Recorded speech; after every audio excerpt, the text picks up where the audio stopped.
Assalamu alaikum everyone. Welcome back to another episode of Programming for All.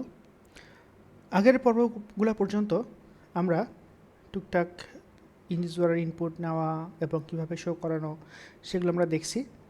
এছাড়াও আমরা user ইনপুটকে কীভাবে আমরা purse করব সেটা আমরা দেখছি। তো আমাদের ঠিক সামনে যে কোডটা আছে এটা হচ্ছে আমাদের আগের এক্সাম্পলটারই একটা মডিফাইড ভার্সন, ছোটো একটা জাস্ট আমি রিরাইট করছি আবার অল্প করে।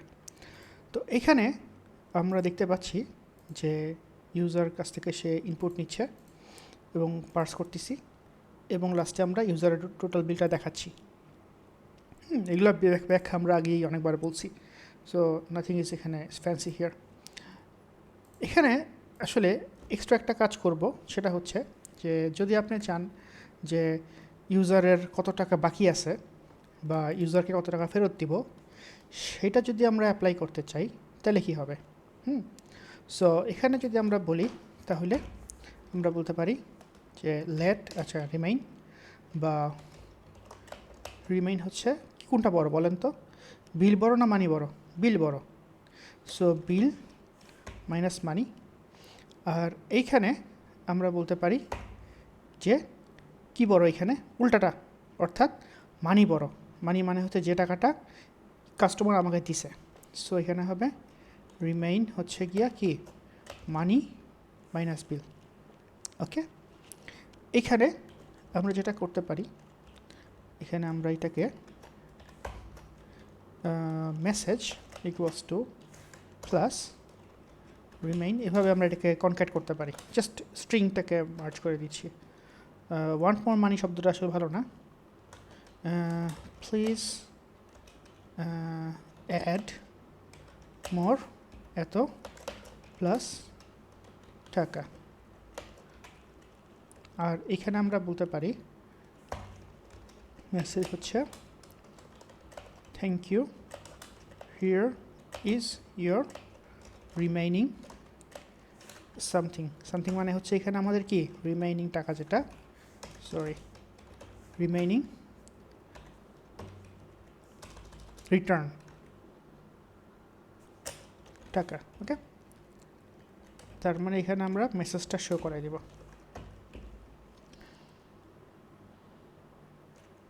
বাট এখানে দেখেন, যদি আর কিন্তু এখানে নতুন একটা লজিক আমরা নিয়ে আসি, যদি তার কোনো টাকা ফেরত না থাকে, যদি তার 30 টাকা বিলের 30 টাকাই সে দেয়, তাহলে কি তাকে আমরা বলবো হিয়ার ইজ ইয়োর রিমাইনিং মানি? তা কিন্তু বলবো না, তাই না? সো দেখেন, আমাদের রিয়েল ওয়ার্ল্ডে আমরা যেরকম যদি কিন্তু দিয়ে কাজ করি, আমরা কিন্তু ইচ্ছা করলে সেই যদি কিন্তুর কাজগুলা আমরা রিয়েল ওয়ার্ল্ড থেকে আমরা আমাদের প্রোগ্রামিং ওয়ার্ল্ডেও নিয়ে আসতে পারি। এটার জন্যই আসলে আমি একটু পেঁচাচ্ছি। হ্যাঁ, সো ইচ্ছা করেই পেঁচাচ্ছি যেন আমরা আমাদের রিয়েল ওয়ার্ল্ডের সিনারিওর সাথে আমরা আমাদের প্রোগ্রামিং ওয়ার্ল্ডের সিনারিওগুলো ভালো মতো বুঝতে পারি। সো এখানে আমরা দেখতে পাচ্ছি যে রিমাইনিং এখন যদি 0 টাকা হয়, তাহলে তোকে তো 0 টাকা কীভাবে আমরা ফেরত দেবো, তাই না? 0 টাকা ফেরত দেওয়ার কোনো ওয়ে নাই। সো এখানে আমরা বলতে পারি আবার ইফ এলস। হ্যাঁ, সো ইফ কি রিমাইন যদি 0 টাকা হয়, তাহলে আমরা শুধু বলবো থ্যাংক ইউ। সো ইফ এটা যদি হয়, তার মানে এটা একটা স্কোপিং। আমরা এই যেমন ব্র্যাকেট নিয়ে কাজ কিন্তু আমরা দেখাইছিলাম, মনে আছে? ইফের ভিতরে যে ব্র্যাকেটটা, সে শুধু এই ডুকের কাজই করবে, আর এই দুইটা দিয়ে আসলে শূন্য বোঝানো হচ্ছে। সো এইখানে আমি নেক্সট ভিডিওতে ল্যাঙ্গুয়েজ নিয়ে কিছু কথা বলবো। হ্যাঁ, জাস্ট এইটুক ধরে নেন, ঠিক আছে? সো মেসেজ সমান thank you, please come again, এবং এখানে আমরা একটা অ্যালার্ট বসাই দিব। অ্যালার্ট, এখানে মেসেজটা আমরা দেখাই দিচ্ছি। লাস্ট এলসে তার মানে কি হচ্ছে, এখানে যদি 0 না হয়, তার মানে রিমেইনের সংখ্যাটা 0 চেয়ে বড়, তার মানে টাকা কিছু ফেরত দিতে হবে, তাই না? তার মানে জিনিসটা হচ্ছে এরকম।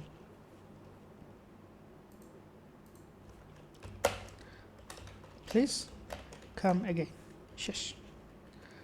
তো দেখেন, আমি জাস্ট কোডটা প্রথমে বুঝাই, পরে আমরা কোডের বাংলা ইন্টারপ্রিটেশনটা আমরা বুঝি।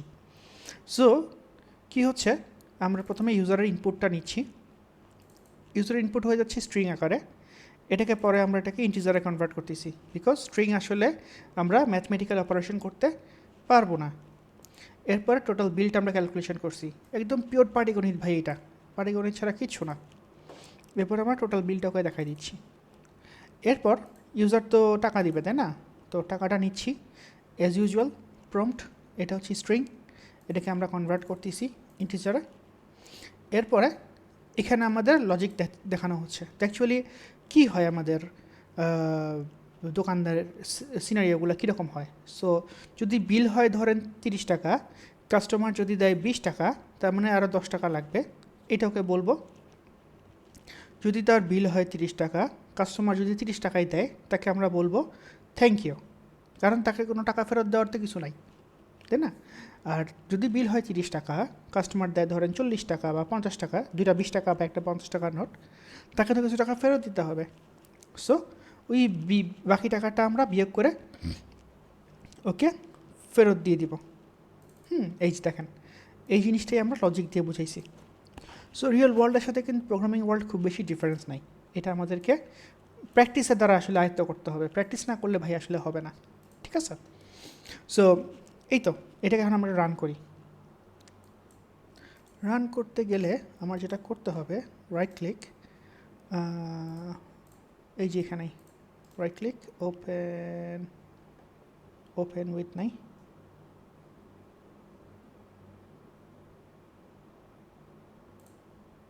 আচ্ছা ওপেন উইথ অপশনটা আসে নাই, ঠিক আছে সমস্যা নেই, আমরা রিভিল ইন ফাইল এক্সপ্লোরার করে দিই, এই যে। সো এবার আমরা ওপেন উইথ দিই ক্রোম।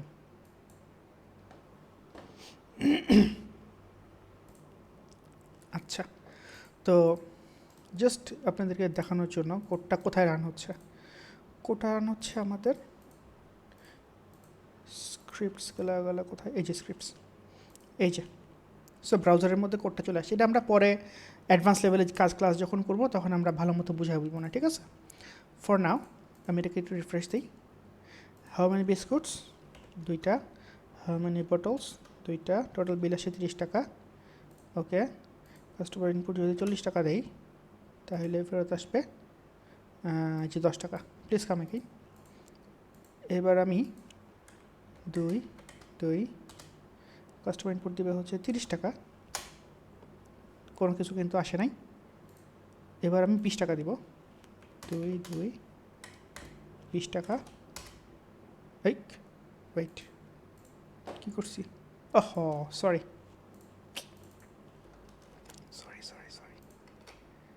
এই যে আমরা আমাদের ক্রোমটা আবার যাই, রিফ্রেশ দিই। 30 20 টাকা, এই যে প্লিজ অ্যাড মোর 10 টাকা। সো এভাবে আমি এই এক্সট্রা ক্লাসটা এই জন্য নিচ্ছি যে এইভাবে আমরা আমাদের রিয়েল ওয়ার্ল্ডের যত রকমের যদি কিন্তু আমরা ওয়ার্ল্ডে দেখি না কেন, সব যদি কিন্তু, যদি এটা হয় এটা করো, নাহলে এটা করো, নাহিলের মধ্যে আবার যদি এটা হয় এটা করো, নাহলে এটা করো, এই যদি কিন্তু যত জায়গায় আমরা ওয়ার্ল্ডের মধ্যে পাবো, এভরিথিং ইজ ইফ এলস, এইটা বুঝে ফেলতে হবে। বোঝা এক জিনিস, আর নিজের আয়ত্তে নিয়ে এসে এটাকে ইমপ্লিমেন্ট করা অন্য জিনিস। সো এই আয়ত্তে নিয়ে এসে ইমপ্লিমেন্ট করার জন্য আমাদেরকে প্রচুর পরিমাণে প্র্যাকটিস করতে হবে। So here comes your next homework. হোমওয়ার্কটা খুব সোজা, আমি এক্সাম্পল 2-র মধ্যে লিখে দিচ্ছি। আচ্ছা, তো এক্সাম্পলটা আপনারা দেখতে পাচ্ছেন, আমি লিখে রাখছি। তো একটা স্টুডেন্ট, আমরা এটা কিন্তু অলরেডি করছি একবার, একটু স্লাইটলি আমি এখানে অ্যাড করছি। তো এখানে আমাদের 3টা কোর্স আছে, এটা হচ্ছে সি বা টার্বো সি বলতে পারি আমরা, এটা হচ্ছে ডেটাবেস নেটওয়ার্কিং। ওকে, সো প্রতিটা কোর্সের একটা ক্রেডিট হচ্ছে, আচ্ছা টার্বো সি বা সি এর ক্রেডিট হচ্ছে 3 credit, database 4 credit, networking 3 credit, ঠিক আছে? এখন 4 আর 3 7 আর 3 10, আমরা একটা দিই জাভা স্ক্রিপ্ট, এটাও 3 ক্রেডিট দিই। ওকে, সো স্টুডেন্ট যদি 10 ক্রেডিটের উপরে নিয়ে নেয়, তাহলে কি হবে? তাকে আমরা নিতে দিব না। তার মানে so if student takes more than 10 credit, system should stop, say invalid, should show error যে তুমি বেশি নিয়ে নিছো। ওকে, এরপর স্টুডেন্টের যদি টাকা যদি কম বেশি দেয়, আগের মতোই আমরা যেটা আগে সেলের মধ্যে কাজটা করছি, যদি টাকা কম বেশি দেয় এভাবে টাকা চাবো অথবা না চাবো। সো হচ্ছে কি payment should be calculated accordingly.